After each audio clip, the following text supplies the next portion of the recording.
Assalamualaikum warahmatullahi wabarakatuh. Sebelumnya izin memperkenalkan diri. Perkenalkan, nama saya Iostia dengan NPM 224111032. Saya di sini dari kelas manajemen 22A. Di sini saya akan menjelaskan tentang menciptakan nilai, kepuasan, dan loyalitas para pelanggan. Apa sih yang dimaksud dengan customer perceived value atau nilai yang dipersepsikan atau dirasakan para pelanggan? Yang pertama yaitu merupakan perbedaan atau selisih antara penilaian pelanggan prospektif atas semua manfaat dan biaya dari suatu penawaran terhadap alternatifnya. Dan yang kedua yaitu total manfaat pelanggan atau total customer benefit adalah persepsi dari nilai moneter atas manfaat ekonomi, fungsional, dan psikologis yang diharapkan pelanggan dari suatu penawaran pasar yang disebabkan oleh produk, jasa, personil, dan citra yang terlibat. Dan yang ketiga yaitu total biaya pelanggan atau total customer cost adalah persepsi dari kumpulan biaya yang diharapkan pelanggan untuk dikeluarkan dalam mengevaluasi, mendapatkan, menggunakan, dan menyingkirkan suatu penawaran pemasaran, termasuk dalam biaya moneter, waktu, energi, dan psikologis. Dengan demikian, nilai yang dirasakan pelanggan atau customer perceived value didasarkan pada perbedaan antara manfaat yang diperoleh pelanggan dan biaya yang dia asumsikan untuk pilihan yang berbeda. Dan yang kedua yaitu marketer dapat meningkatkan nilai penawaran para pelanggan dengan meningkatkan manfaat ekonomi, fungsional atau emosional, atau untuk mengurangi satu atau lebih biaya. Analisis kepuasan pelanggan. Manajer sering mengadakan analisis nilai pelanggan untuk mengungkapkan kekuatan dan kelemahan perusahaan secara relatif terhadap kekuatan dan kelemahan berbagai pesaingnya. Langkah-langkah dalam analisis ini yang pertama yaitu mengidentifikasikan atribut dan manfaat utama yang dinilai pelanggan.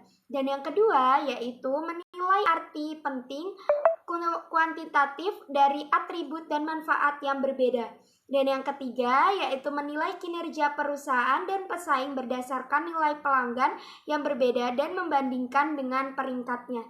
Dan yang keempat yaitu mempelajari bagaimana pelanggan dalam segmen tertentu menentukan peringkat kinerja perusahaan terhadap pesaing utama tertentu berdasarkan suatu atribut atau manfaat. Dan yang kelima yaitu mengamati nilai pelanggan sepanjang waktu. Pelanggan bisa saja membeli Komatsu karena pada saat proses dan implikasi yang dialami akan berbeda. Beberapa kemungkinan yaitu yang pertama, the buyer may be under orders to buy at the lowest price. Dan yang kedua yaitu the buyer will retire before the company realize the Komatsu tractor is more expensive to operate. Short run thinking. Dan yang ketiga yaitu the buyer enjoys a long-term friendship with the Komatsu salesperson. Apa itu yang dimaksud dengan royalty? Royalty adalah kesetiaan, dan kesetiaan ini adalah perasaan senang atau kecewa seseorang yang timbul karena membandingkan kinerja yang dipersepsikan produk atau hasil tersebut terhadap ekspektasi mereka. Jika kinerja sesuai ekspektasi, pelanggan akan merasa puas. Jika kinerja tidak sesuai ekspektasi, maka pelanggan akan kecewa dan tidak puas. Keluhan para pelanggan yang pertama yaitu studi ketidakpuasan pelanggan memperlihatkan bahwa walau pelanggan yang tidak puas terhadap pembelian mereka berkisar 25%, hanya sekitar 5% yang mengajukan keluhan. Dan yang kedua yaitu dari pelanggan yang menyampaikan keluhan 54% akan membeli kembali jika keluhan tersebut dapat diselesaikan dengan baik. Dan yang ketiga yaitu faktanya sesempurna apapun rancangan dan implementasi sebuah program pemasaran, kesalahan itu akan terjadi.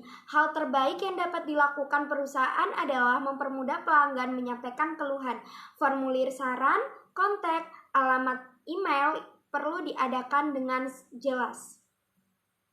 Cara menangani keluhan para pelanggan. Yang pertama yaitu siapkan hotline bebas pulsa, yaitu dengan waktu 7 hari 24 jam melalui telepon, teks, atau email untuk menerima dan menindaklanjuti keluhan para pelanggan. Dan yang kedua yaitu hubungi pelanggan yang mengeluh secepat mungkin. Semakin lambat perusahaan merespon, maka semakin besar ketidakpuasan yang tumbuh dan mengarah pada berita negatif dari mulut ke mulut. Dan yang ketiga yaitu menerima tanggung jawab atas kekecewaan para pelanggan. Jangan salahkan para pelanggan. Dan yang yang keempat yaitu gunakan orang-orang layanan pelanggan yang berempati. Dan yang kelima yaitu selesaikan keluhan dengan cepat dan memuaskan para pelanggan. Beberapa pelanggan yang mengeluh tidak mencari kompensasi sebagai tanda bahwa perusahaan itu peduli. Apa itu yang dimaksud dengan kualitas? Kualitas adalah totalitas fitur atau karakteristik produk dan jasa yang bergantung pada kemampuannya untuk memuaskan kebutuhan yang dinyatakan atau tersirat.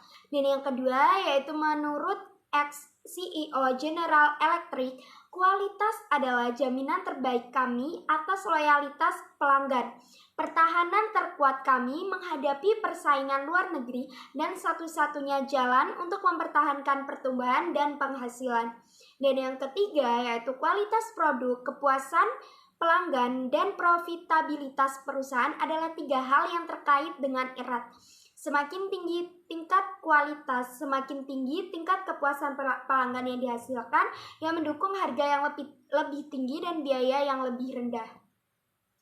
Pelanggan yang menguntungkan adalah seseorang rumah tangga atau perusahaan yang dalam waktu tertentu menghasilkan aliran pendapatan yang melebihi jumlah aliran biaya perusahaan yang dapat diterima untuk menarik, menjual, dan melayani pelanggan tersebut.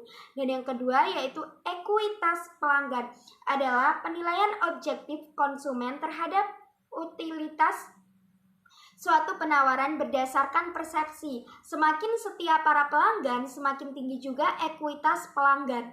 Dan yang ketiga yaitu nilai seumur hidup pelanggan, menggambarkan nilai bersih sekarang dari aliran keuntungan masa depan yang diharapkan dari pembelian seumur hidup pelanggan.